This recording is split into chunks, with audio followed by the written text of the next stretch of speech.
जय हिंद साथियों, नमस्कार। झारखंड में जो जेएसएससी एग्जाम होने वाली है उसमें हम लोगों ने इससे पहले की वीडियो में नागपुरी पेपर जो आपका सबसे डिसाइडेड पेपर होगा एग्जाम में और मार्किंग में भी आपको कहीं ना कहीं लाभ पहुंचेगा, तो उसमें इससे पहले के वीडियो में भाई आधुनिक नागपुरी कहानी का चर्चा किया गया था। तो साथियों, अभी मैं उस भाई नागपुरी शीर्षक कहानी का क्वेश्चन और उसका आंसर, इस दोनों का चर्चा मैं करूंगा। आप देख रहे हैं आपका अपना YouTube channel Krishna sir GS knowledge में। तो साथियों, जैसे कि हम लोगों ने चर्चा किया था, भाई नागपुरी आधुनिक शीर्षक कहानी है जो रुगड़ा खुखड़ी बुक से लिया गया है और इनके लेखक अर्थात इस भाई नागपुरी आधुनिक कहानी का जो राइटर है, लेखक है साथियों, वो प्रमोद कुमार राय जी हैं।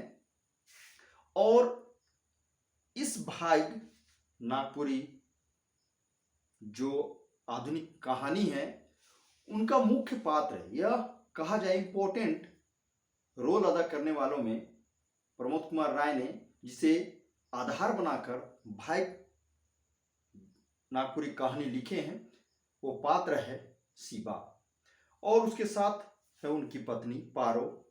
यहां पे प्रमोद कुमार राय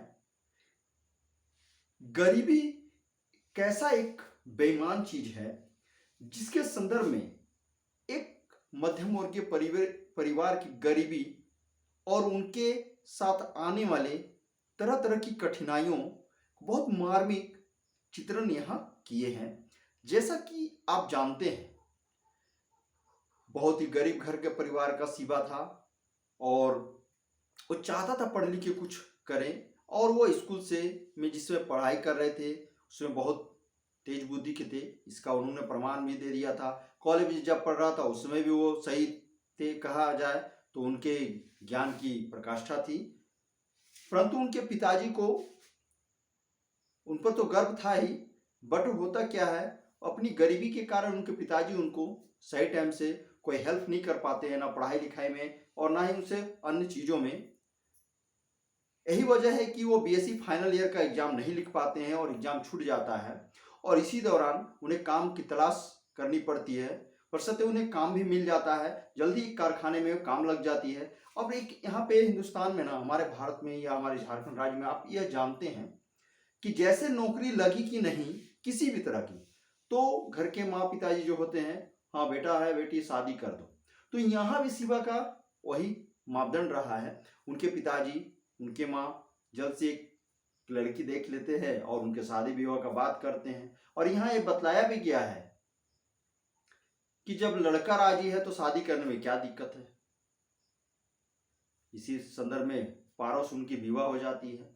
विवाह होने के पश्चात वो जब विवाह संपन्न हो जाती है उसके बाद वो अपने छोटे भाई बहनों को लेकर वहां चले जाते हैं जहां वो रहा करते थे, जहाँ का कारखाना में काम कर रहे थे और नज़दीक स्कूल में वो अपने छोटे भाई बहनों का नाम भी लिखवा देते हैं। इसी संदर्भ में जिंदगी चल रही होती है। इसी संदर्भ में उनका एक बेटा का भी जन्म होता है। इवन जीवन की भागदौड़ वस्तु स्थिति में उनके पिताजी कुएं में गिरकर डेथ हो जाती है। जैसे उनके कुएं में गिर गए तो उनकी मौत हो गई। उनका जीवन सुनापन हो जाता है।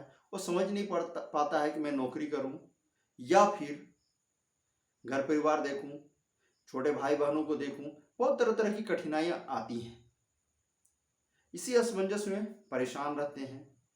और यही नहीं, यहाँ पे ये भी बतलाते हैं कि उनके गरीबी हालात की वजह से जो उनके विवाह के समय उनके पिताजी जो ऋण लिए थे, उधार लिए थे, वे लोग भी उन्हें मांगने लगते हैं। ऐसी अवस्था में चुकाना संभव नहीं हो पाता है। दूसरी ओर उनकी छोटी बहन वो भी सयान हो गई थी, बड़ी हो गई थी, उनके विवाह करने की बातें चल रही थी, चाह रहा था उनका भी विवाह हो जाए। उनका छोटा भाई आईए पास कर चुका था, उनकी भी नौकरी का तलाश थी। इसी संदर्भ में वो कारखाना में एक लड़के देखते हैं जहां वो काम कर रहा होता है। सोचता है कि अपनी बहन का शादी उसे कर दिया जाए। हाँ, स्पष्ट यह नहीं किया गया है कि शादी उसी से कर दिया जाए, लेकिन बोला तो है, देखा तो है। सोचता है कि चलो भाई का नौकरी हो जाए तो ठीक है, उनसे कुछ खर्च करके ले लिया जाए। अगर उनसे नौकरी होती है उनके भाई को तो रुपये पैसा उसे मिल जाएगा, और नहीं तो गांव की जो जमीन है उसे बेच दिया जाएगा। गांव में जब उनके पिताजी डेथ कर गए तो गांव के जमीन को देखभाल करने के लिए और भी लोग थे, कहा जाए तो साझा में जमीन को दे देते हैं, अपना खेती बाड़ी को दे देते हैं, और गाय या फिर कहा जाए जो उनकी बकरी थी उनको एक साझेदार अर्थात एक चरवाहा को, साझेदार मत कहिए, चरवाहा को सौंप देते हैं देखभाल करने के लिए, और उसी समय अकाल भी आया हुआ रहता है। तो इन सारी परिघटनाओं को अगर आप देखेंगे तो गरीबी बहुत ही अत्यंत ही दुखदायी चीज है, जो गरीबी जीवन का एक अभिशाप है।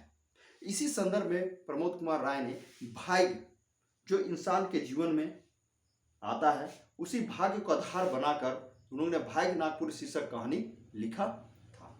तो साथियों, आज उसी कहानी के संदर्भ में जो इससे पहले के वीडियो में आपसे चर्चा कर चुका हूं, तो आज उनका क्वेश्चन और उनका आंसर का चर्चा मैं यहां करूंगा।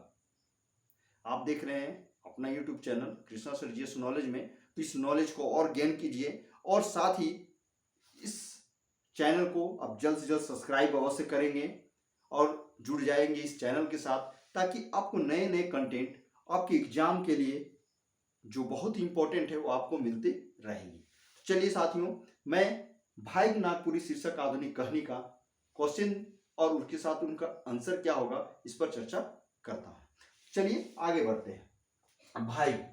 भाग्य का पहला जो क्वेश्चन है, यानी पहला क्वेश्चन पहले सवाल का है, भाग्य शीर्षक कहानी कौन नागपुरी किताब से लेवल जा है। यहाँ बोला जा रहा है भाग्य जो नागपुरी शीर्षक कहानी है वो कौन से किताब से लिया गया है, तो रुगड़ा खुखड़ी किससे लिया गया साथियों, रुगड़ा खुखड़ी किताब से लिया गया है। दूसरा सवाल देखो, भाग्य शीर्षक नागपुरी कहानी का लिखवैया के है।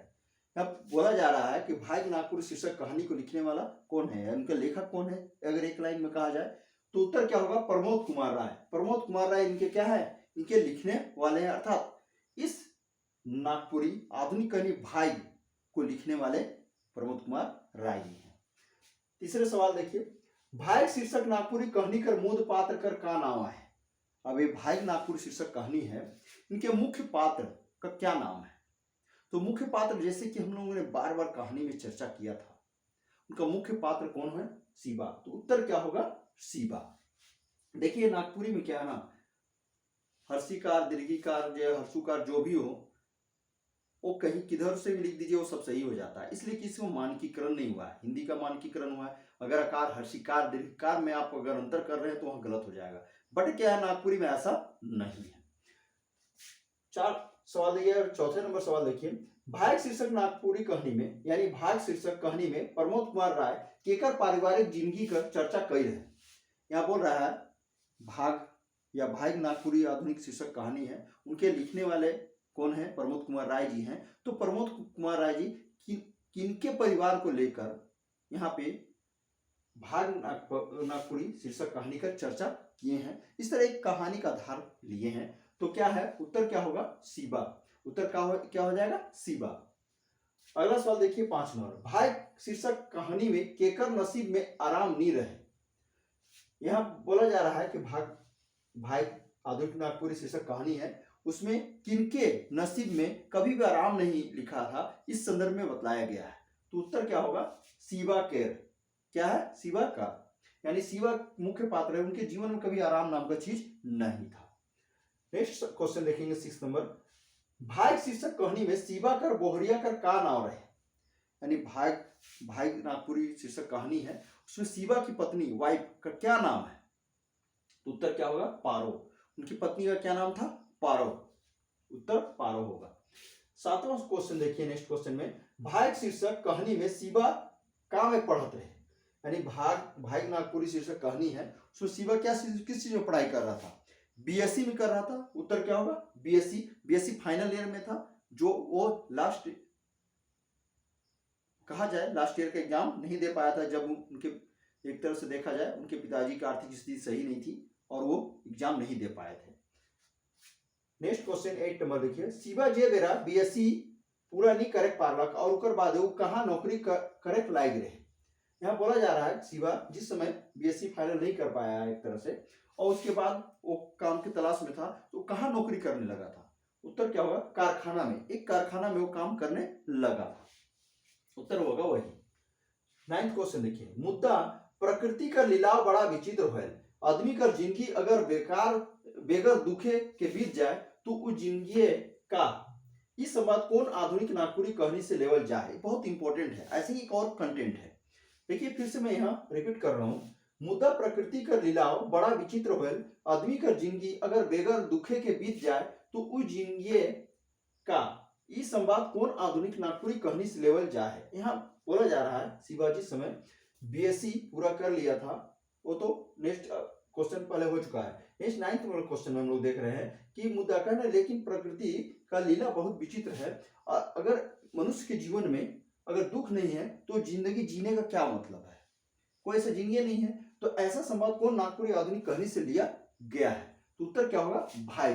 भाई नागपुरी आधुनिक कहानी से लिया गया।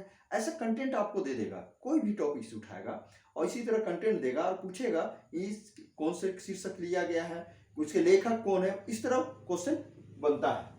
नेक्स्ट क्वेश्चन देखिए 10 नंबर, शिवा कर नौकरी लागल बादे उकर बिहा केकर से उकर माए बाप कर दे रहे हैं। शिवा की जब नौकरी लग गई थी, उसके माँ पिताजी किससे या किस लड़की से उसके विवाह कर दिया था? तो देखिए पारो से। किससे मैरिज कर दिया गया उसका? पारो से। उत्तर क्या होगा? पारो। 11 क्वेश्चन देखिए, भाई शीर्षक नागपुरी कहानी में शिवा कर कै गो भाई बहन रहे। अब यहाँ बोला जा रहा है कि भाई जो नागपुरी शीर्षक कहानी है उसमें शिवा का कितना भाई बहन है? तो एक बहन और एक भाई है। तो यहाँ देखिए उत्तर क्या होगा? एगो बहन और एगो भाई। उत्तर यह है वही। 12 सवाल देखिए, 12 नंबर क्वेश्चन देखेंगे, भाई शीर्षक कहानी में शिवा कर बाप काम में गिर के मोर जाए रहे। यहाँ पूछा जा रहा है कि भाई जो नागपुर शीर्षक कहानी है उसमें शिवा के पिताजी या उनके बाप बोलिए क्या में गिर के मर गए थे, उनकी मृत्यु हो गई थी। तो कुआं वेल में क्या होते, गिर गए थे, वहां पे गिरने से उनकी मौत हो जाती है। उत्तर क्या होगा? कुआं।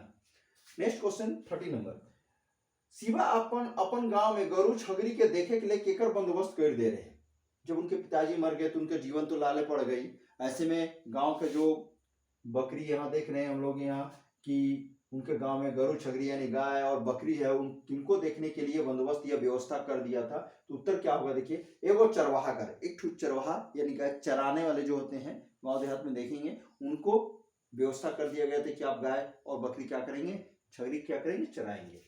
नेक्स्ट क्वेश्चन 40 नंबर 14 क्वेश्चन देखिए, शिवा जी अगर डॉक्टर के देखवाला तो कितने रुपया कर दवाई लिख दे रहे। अब शिवा की स्थिति ठीक, मनोस्थिति ठीक नहीं रहती, कमजोर हो गया था, 10 साल की अवस्था में बूढ़ा जैसा लगने लगा था, उनके बाल वगैरह पक गया था। ऐसी अवस्था में, कमजोरी की अवस्था में वो क्या कर रहे थे कि शिवा डॉक्टर के पास दिखाने के लिए जाते हैं अपने को, तो उस समय डॉक्टर कितने रुपया का दवा लिख दिया था, मेडिसिन लिख दिए थे।